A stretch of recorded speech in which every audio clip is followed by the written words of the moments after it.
Hello, everybody. Welcome to Cub Chat Live. It's a bit of a rainy day where Anthony and I are, but it's a bright day on Cub Chat Live. We've got a great topic today.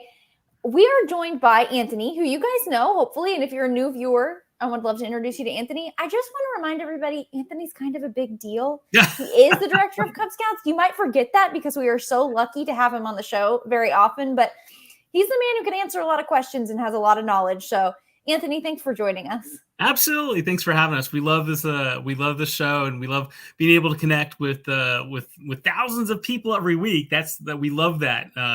And as you well know, like we kind of our Cub Scouting volunteer chair, Audrey, and our commissioner Mike and I, we kind of poke around social media at times, and we kind of see what the hot topics are, what people are talking about, or there might be a certain season, and we know that.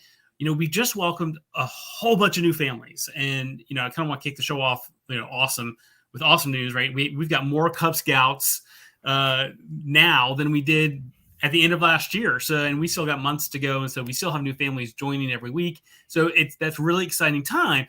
But now, right? We know the key is keep them, right? And so people are looking for as maybe their dens are getting formed. And you've got these parents and families that are expecting some kind of programming. We thought this would be a great time to talk about some really fun, simple, and easy activities that you can pull off to keep everyone together and connected while dens are getting formed, or even your dens are formed, right? Something that is just highlights that people can look forward to. Yeah, it's an exciting topic. I know our audience really likes to talk about event planning, and we've talked about all kinds of events. We've talked about Pinewood Derby. We've talked about Blue and Gold. We've talked about smaller, maybe like unit meetings. But today we're talking about a little bit larger pack events and just fun ideas that get the whole family involved. I'm going to turn it over to you in just a second here, Anthony. I want to say hello to all of our councils who are cross-posting this stream today. We appreciate you guys watching, you guys and girls. If you want to join the live conversation, jump over to the Scouting Magazine Facebook page and you can comment. We'll read your comments live. If not, you can sit back, relax, watch where you're watching. It's the same show. Quick shout outs to Pack 84 in New Philadelphia. Hello, Rusty. Rusty's a regular viewer. Hello to Omid. Hello to Wendy. She is repping Pack 38 and Troop 38 in Elgin, Illinois. Woo, we got a troop. Another regular viewer. Yeah, Wendy's on. Yeah. And then Kimberly from Pack 76 in Manhattan, Kansas. Didn't know Manhattan, Kansas exists. I wonder if it's lovely. An island. Yeah. I mean, I wonder how big it is. It may be bigger. I bet it's bigger than Manhattan in size, but you let us know, Kimberly. We're curious. And then one more shout out, James, Pack 67 in Tidewater Council. Hello, guys. Thanks for watching. We'd love to task you to share, as we are talking today, about the larger pack events that you have hosted or have been a part of, or maybe are planning. There's no spoilers here. So, share your good ideas. No one's going to know if two packs are doing something similar on opposite sides of the United States. Or even next to each other, right? That's even the same town. Absolutely. So this can seem like a daunting task, I would guess, Anthony, but it doesn't have to be that way, right? Yeah. I mean, when you are starting to think about things that can engage everyone in your pack, adults and Cub Scouts alike, you may have 10 kids. We've seen posts of packs that have 10 families involved. And then we know that we have those that are hitting 150, 160, 170 families. And when you think about bringing all those people together for something, it doesn't have to be a pack meeting, but some kind of fun event where the focus is to really start building your pack community, getting engaged with people and really getting to know each other and setting an atmosphere of fun. We put together something that, I think that may help make this a lot easier. So we in the National Cub Scouting Committee has created like a 3-part process of things that we look at when we are looking for improvements to the Cub Scout program. And so we've got a slide on this, and it's really easy, right? In fact, easy is one of them. We lead with fun. So we want to make sure the things that we do in Cub Scouting is fun, right? And we want to make sure that things are fun, not only for Cub Scouts, because oftentimes we're like, okay, well, we want to make sure that the kids are having a good time. You need to make sure parents are having a good time too in Cub Scouting. It's a family program, so you really want to make sure you're taking that into consideration. Think of the Walt Disney World model, right? Walt Disney World was created, Disneyland originally, right? Walt Disney's vision was to have a theme park that wasn't just for kids. It was someplace you could take your child and the parent would be just as engaged, just as enthralled as their child is. And that was the breakthrough of Disneyland and the Walt Disney World Park. So make it fun for everyone. Make it simple, right? Doesn't need to be too complex, and make it easy to deliver, right? Make it something that you don't have to go through a lot of detail to explain. So that's keeping it simple and making it easy. So we're going to go a little step-by-step of each of those. So we're going to start with fun, right? We want to lead with fun. So the first question is, what do the families in your pack like to do, right? Like there's some things that I love kayaking. I love going in my kayak. And when I go kayaking, I don't go out in the kayak for like a half an hour or an hour. I don't feel fulfilled unless I'm in the boat for like 3, 4, 5, 6 hours. Now, other members of my family, that's not their thing. They don't like going in the kayak for 5, 6 hours at a time. And so for me to plan a kayak trip, because I like to do it, isn't something that my whole family is going to enjoy. So what do? We come together and we ask, right? What do we all like to do together? What are the things that we have in common that we enjoy together? And it might be family game night or so forth. So asking the families in your pack what they like to do, not just the scouts, but parents too. And then what are some unique things in your area that you can take advantage of? Having lived in Florida and Georgia, now Texas, we fall into this all the time. And I hear about people in New York City, same thing. They never go to the Eiffel Tower, or they never go to the Statue of Liberty, right? They never go to Staten Island. There's things that are right around the corner that you just don't do. So think about those things that are right in your back door and don't assume that everyone has already been there and done that before. And even if they've been there, done that before, maybe they really like it. So think about things that are right in your area that are super fun to do. You may have some special attractions. What are some unique things that you can do because you're a Cub Scout pack? Now, being in scouting, there's some great privileges that come with that and some great opportunities. Having a large group compared to just a family might get you discounts to certain areas. It makes a quick and easy connection for other organizations, and we're going to talk about those as opportunities to partner with that may be able to come to you, and they're happy to do demonstrations or put something together or have you come visit them because you're scouts. And so think about those things, and that's a good place to share that, right? Those are ideas that we'd love for folks to share on the chat now. But that's also a good place where if you go to Roundtable, whether it's virtual or in person, those are where you can get those ideas of, okay, what are some things that are local that we can take advantage of? I'm thinking of this first tip on the list, and it's, what do families in your pack like to do? And we're seeing this image on screen, and it looks like scouts playing, I don't know, maybe they're playing kickball or some kind of a game, I don't know, with a couple leaders.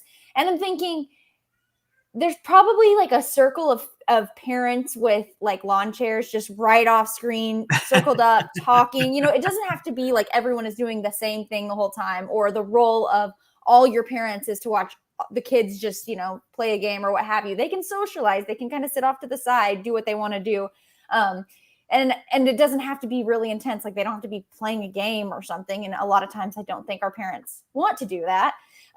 So I like that. It kind of takes the pressure off and, of course be creative, but it's not like you have to come up with some mask. You don't have to come up with Disney World is right. What I'm thinking. Right. So yeah, the key there is start with the fun, right? Think of something that's fun to do. Avoid things that are too much like school. We are an education-based organization, right? But we're a game with a purpose, right? So we lead with the fun. We lead with the engaging activities.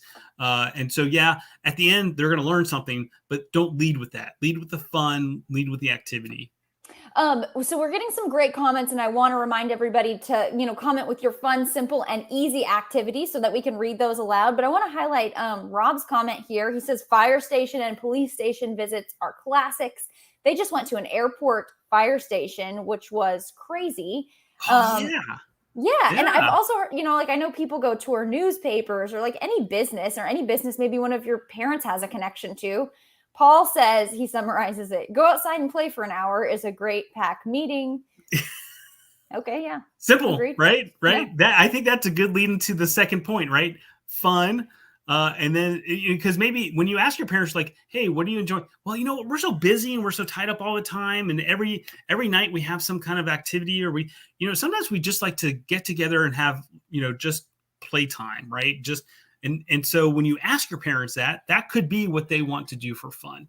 So that's great. And that brings us to our second point, making it simple, right? Keep it simple. It doesn't need to be complex to be a hit. And that was just a great segue. It's almost like, we knew that was coming, is that, we're going to go out and we're just going to play, or we're just going to go to the park. We're going to do a meetup at the park. It doesn't have to be extravagant for it to be a hit. And so is there something that your families have expressed an interest in? Again, you see this common theme. Make sure you reach out to your families. We see this on social media. We have folks who work really hard and they put together this amazing event and no one shows up, or only 2 or 3 families showed up. And more oftentimes than not, we miss that crucial step of reaching out to our parents and saying, hey, is this something that you guys really want to do? What are your interests? And go towards that. And is it something that everyone can participate in? Again, I love that you pointed out that image of the kids are playing, and then we have the 2 den leaders, right? That's more like a den meeting type of scenario. But for pack events and large events like this, you really want to look for something that is going to engage the parents as well.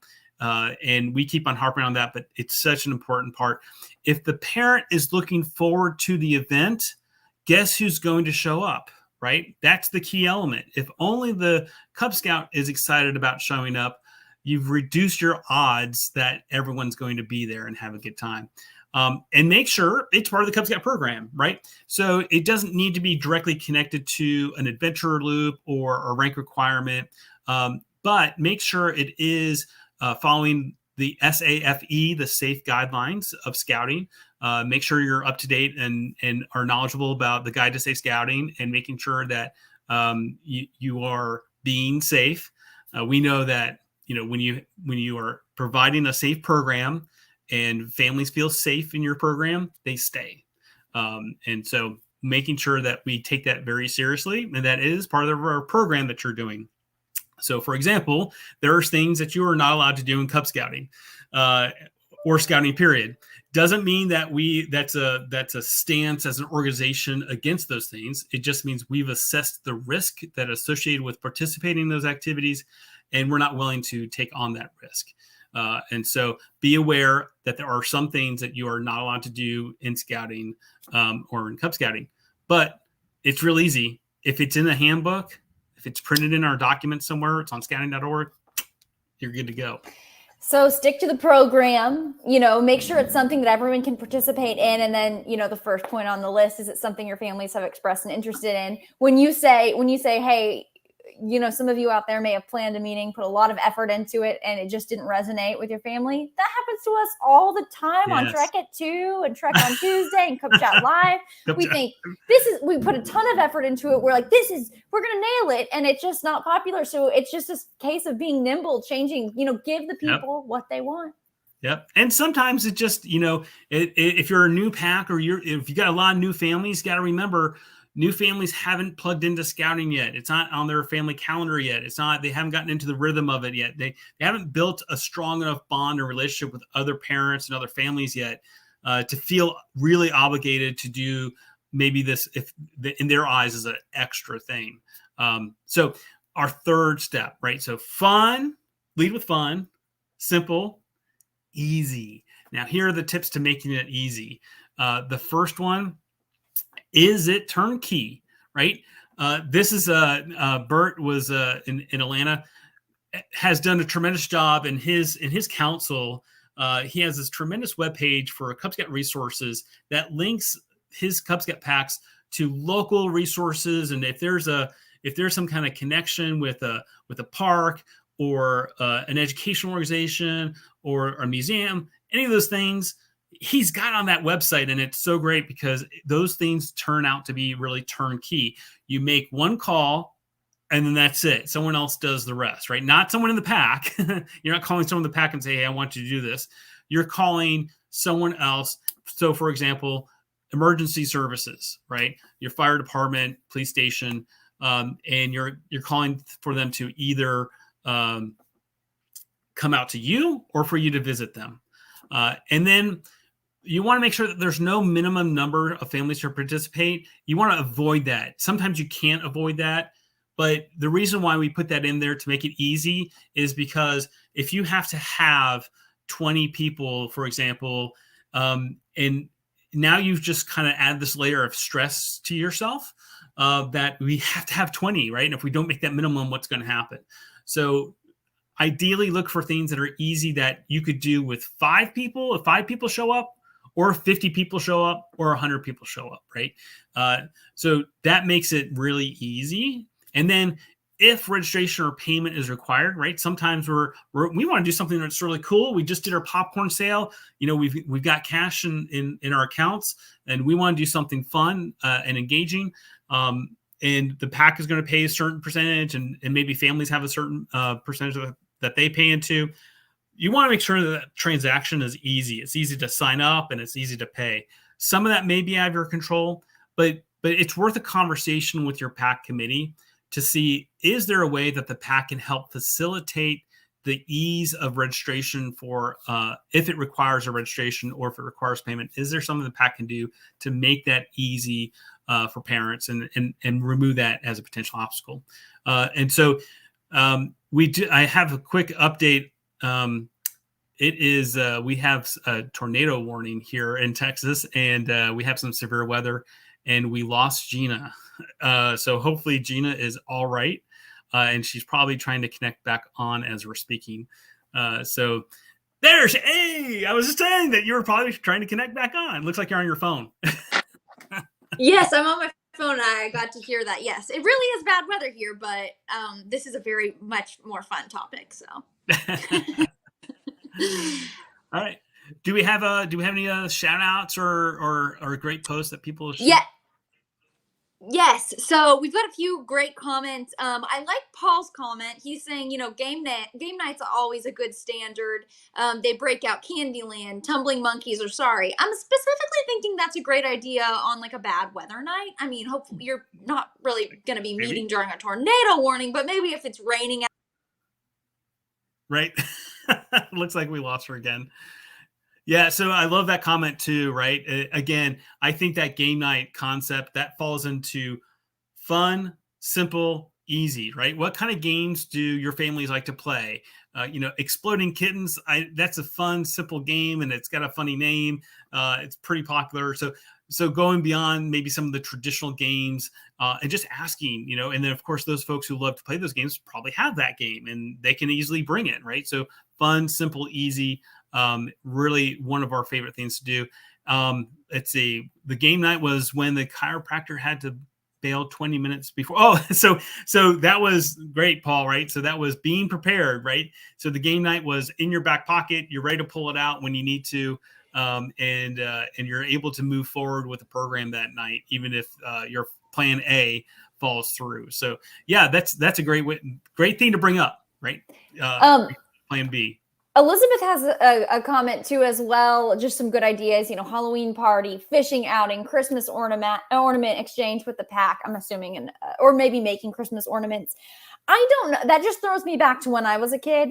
About a month before every single holiday, that is like my mind was on it 24/7. I mean, October comes around, we're writing poems in class. They're all going to be Halloween poems. So, some kind of there's a lot of opportunities to theme events right now. Right. And there's, we see a lot of this on social media. There are home improvement stores, whether it be local or national brands, that are happy to come out and they may have a craft, they may have an activity. You may go to them, they may come to you, right? You never know until you ask. And so you may not have to put together all these program supplies. You can find this. Again, goes back to simple and easy. Is it turnkey, right? Can I just call someone else who's in that field and they can just come and take care of it? There's so many organizations out there, and we're going to start touching on some specific examples that part of their mission, right, is to reach out to the community with fun educational programs about what they do in the community, and finding those folks and connecting. They love when Cub Scouts call them because that's part of their mission. You're doing them a favor, believe it or not, when you're asking them, hey, can we come to you or can you come to us? We've got 100 families that would love to hear about XYZ. I know we're about to launch into talking about some of those organizations that have a national presence. So hopefully our viewers are able to access that. Just one more shout out. Kenneth says doing skits is always fun. I love that. It's simple, doesn't take a whole lot of preparation, just kind of formatting, your get together so that the kids can do all the thinking and work. And then I've got to give a plug for the how-to section of Scout Life. I mean, going back decades, we've got tons and tons of how-tos that are really, really easy. They don't take many supplies. I'm thinking like duct tape wallets, milk carton birdhouses, all that paper airplanes. Paper airplanes. You guys, there's like pages of awesome, and we have like the world record paper airplane folder creator flyer who's got a video on how to do that, right? I mean, there's card that's a tricks. Great job, right? You're right. We've had a lot of luck getting like celebrities in these fields to lead the how-tos, but they're, tailored for, Cub Scout age kids. Like we have the animator from Brother Bear does like a little animation, shows you how to draw a bear. You could play that YouTube video off of the Scout Life channel at your meeting. The kids can draw along and have a lot of fun. Yes, absolutely. Yeah. All right. So that was the good stuff. Let's talk about some specific ideas. Now, so this is the time of the show. I remember picture pages. I'm going to age myself. I remember picture pages. I never had the little picture pages to follow along on PBS, but get your phones out. This is the time to get your phones out because we're going to post some QR codes for resources to help you plan or do a fun, simple, and easy pack event or large event. So the first one up are our good friends at the National Park Services. Many of us live near a national park or within, an easy drive of a national park. You may not, but that's okay. Don't worry. We haven't left you out. But the National Park Services have some amazing youth programs. They're free. Again, they're free. They may come out to you. And you may not have to go to the national park. So that QR code will send you to the nationalparkservices.gov website, and you can check out all the cool stuff. You can find you may be surprised. You may even not realize, like there's more than just the Grand Canyon as a national park, right? There are so many national parks out there. And they all have educational programs. They all want to connect with you and your families. So this is really one of those turnkey operations, and it's going to be engaging for the kids. It's going to be engaging for your parents too. Just to echo, they aren't all what you think, and there really are more national parks all the time. I mean, the last few years we've seen one established each year, and I'm also thinking of things like the St. Louis Arch is now a national park. So it's just not what you think. So be sure to look up, if you didn't think there was a park near you, still check. There might be.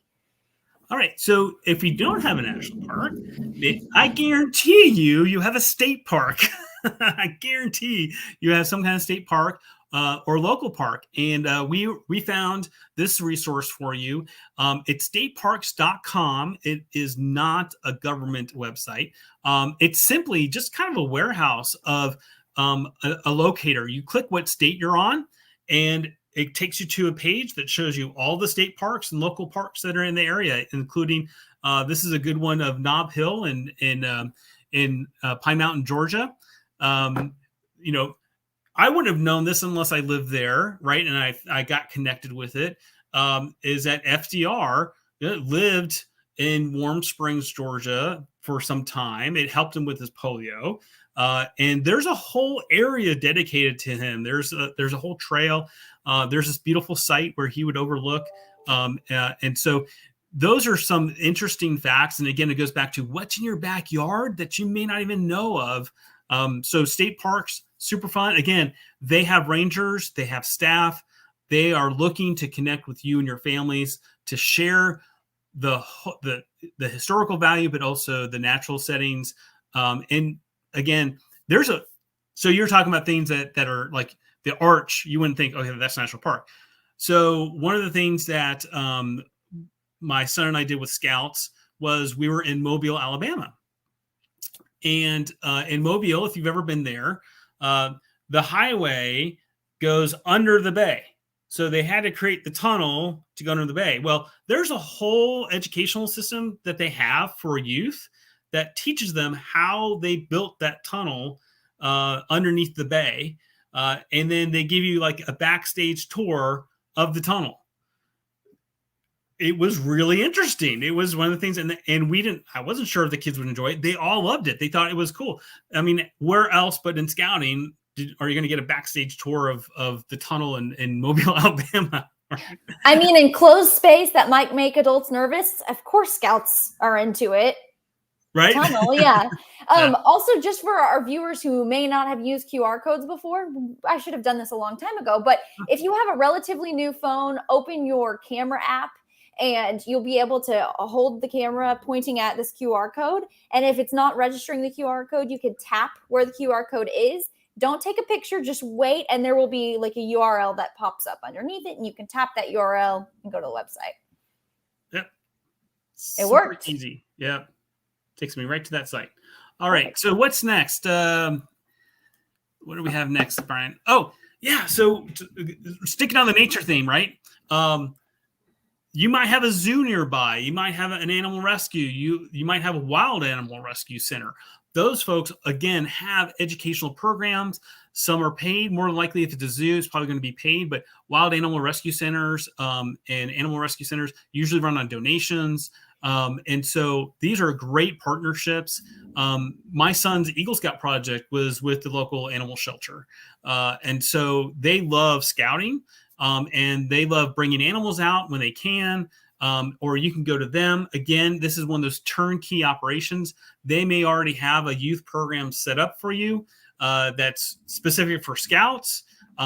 Check out the handbook. There might be some requirements that this goes above and beyond the requirement to have, to learn about animals from a zoologist or someone who's special in that field. So that's something that you got to check out on your own. If you haven't thought about it, those are some things to think about as well.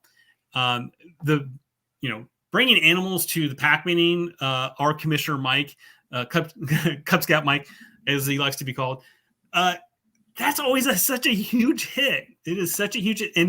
And I did it as a Cub master. I don't have to do anything. I make a phone call, say, here's the date, time, and location, and they come and they do the rest. And I can sit back and relax and really enjoy it with my child as well.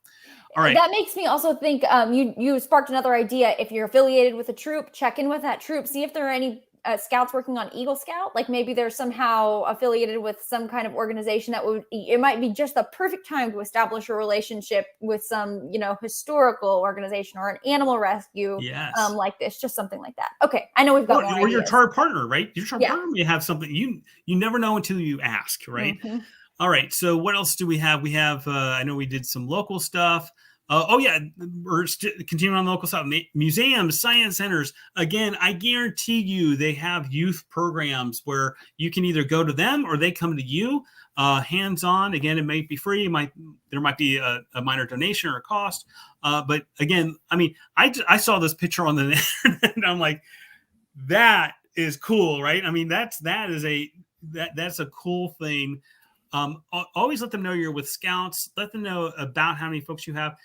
You'd be surprised on special tours or unique opportunities that those organizations might do for you because you're in scouting. Or they have patches. A lot of times they have patches you can snag. They do have patches, right? That's another big thing, right? So that's again, turnkey, fun, simple, easy. All right, what else do we have? I'm trying to remember what else We're rounding up our list here. Oh, yeah. Hey, how about this? Ask your local council.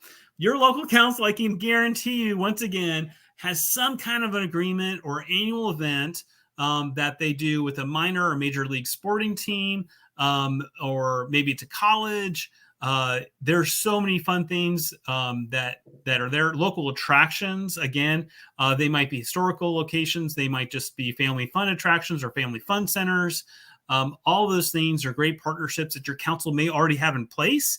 Those folks know Cub Scouting. They know how to help that go.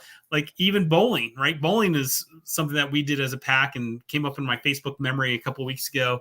That is a fun, simple, and easy thing to put together.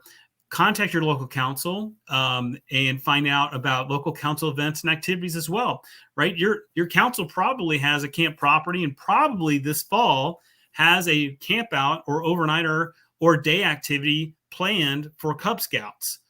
Talk about fun, simple, easy. Fun, it's going to be out of the park fun, right? Simple, I don't really have to explain anything. All I have to do is get parents there. And if it has an overnight component, ask, do you have to spend the night? And I guarantee the answer is going to be no, you don't have to spend the night, right? Just come when the activities are going to be. And then easy, right? Fun, simple, easy to do. And then are we going to hit my two favorites? Yeah, we've got two more. Let's do it. All right. So again, showing my age a little bit, but now Star Wars is, I think, a intergenerational thing now, right? Kids are watching it. The parents are watching it. We might have some grandparents that watched it. And so there are two unique groups out there.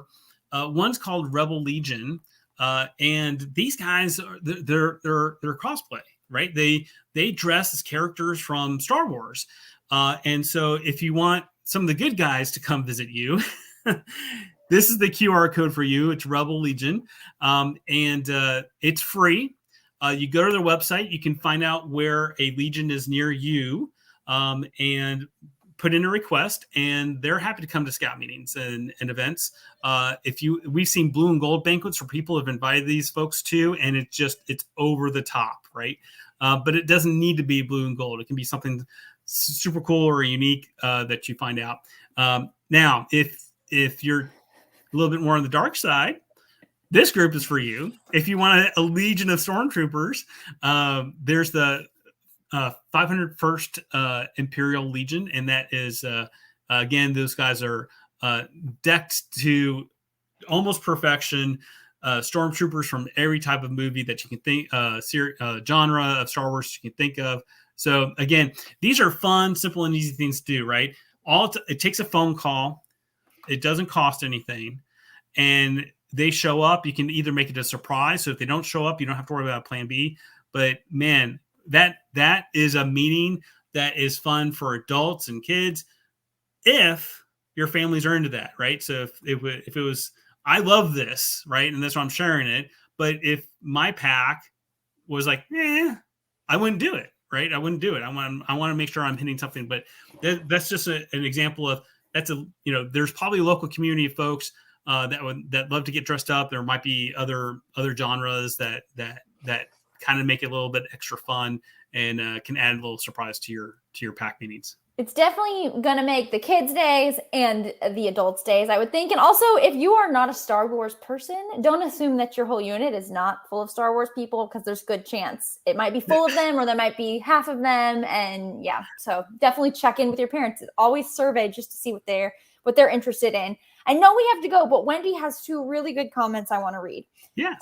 She said their pack loves museum sleep-ins. They have many museums in Chicago that are bringing back those programs post-COVID. They use it in early spring when the weather is still not conducive to outdoors. That comment's full of good advice. I mean, think of, indoor events when the weather may be a little bit iffy, so you don't have to reschedule on the fly. You could be planning ahead with those things.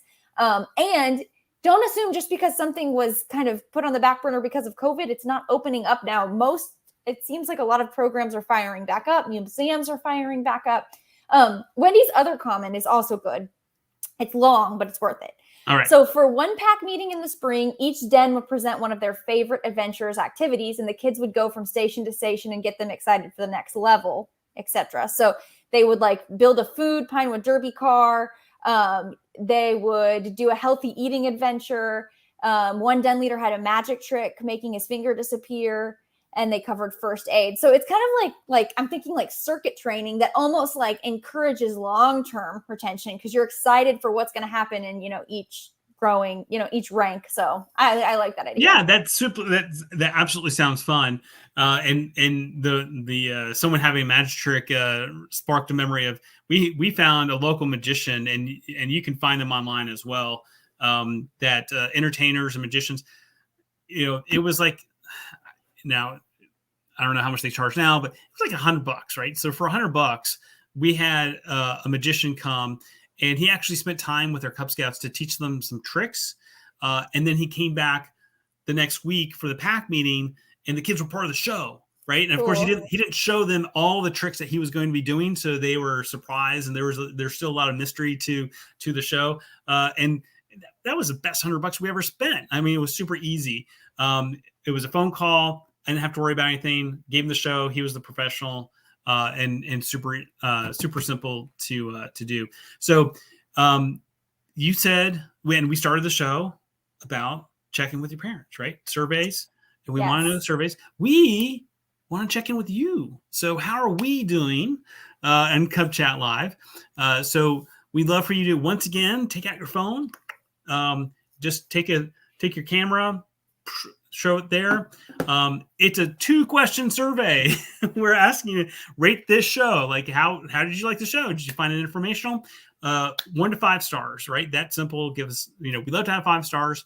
And we want to know a little bit about you. What position do you hold in scouting? Are you a parent? Are you a den leader? Click all those that apply to you. And that way we know who we're talking to, who our audience is. Those are 2 really important things for us as we're trying to continue to improve the show and make sure that we're delivering the content and information that is pertinent to you, that you find useful. Yes, your feedback is a gift, and it's what keeps this show going. So if you want to keep seeing Cub Chat Lives, please let us know what you want to see. Okay, I said we only had 2 more comments, but I have to read Rob's. Rob commented on YouTube. So that's super cool. And just a reminder, if your families aren't on Facebook, if you know volunteers who aren't on Facebook, we're on YouTube too. You don't have to have an account to see this video. So head over there, head to the Scout Life or the Scouting Magazine YouTube page. Check that out. Now, he says he struck out with the 501st Legion, but he got a local sports mascot at an event. Great alternative idea. And I also love this. The Forest Service can bring Smokey Bear. Oh, hey. Yeah, right. So again, right, Smokey the Bear is the whole design, right? That costume wasn't made so they can sit in the closet of the Forester Division, right? It was meant to go out in the public and share. And if they can reach, look, don't think you need to have big numbers. Most of these organizations are really happy if they can reach out to 10, 20 people. That's a big success for them. Especially if it's a captive audience, because sometimes they're used to just going to a trade show or a family event and they have a booth set up and people are just walking by and they don't get a lot of engagement. They love being able to be in front of 20 folks that are paying attention to them and they have the whole stage. That's good stuff. Yes, this was good stuff. Well, this episode fired me up. It's already been a great fall, but there's still a lot of fall left. So Keep that programming coming. Thank you guys for your great ideas. You can visit past episodes of Cub Chat Live on scoutingmagazine.org/Cub Chat Live. And I'm going to sound like a really cool podcaster when I say, don't forget to rate and review the show. You can rewind and catch that QR code again, or Brian might put it up one more time for us. We are looking for your feedback. Anthony, we'll be back next week. Yeah, thanks. And we'll see you next time. All right. Thanks.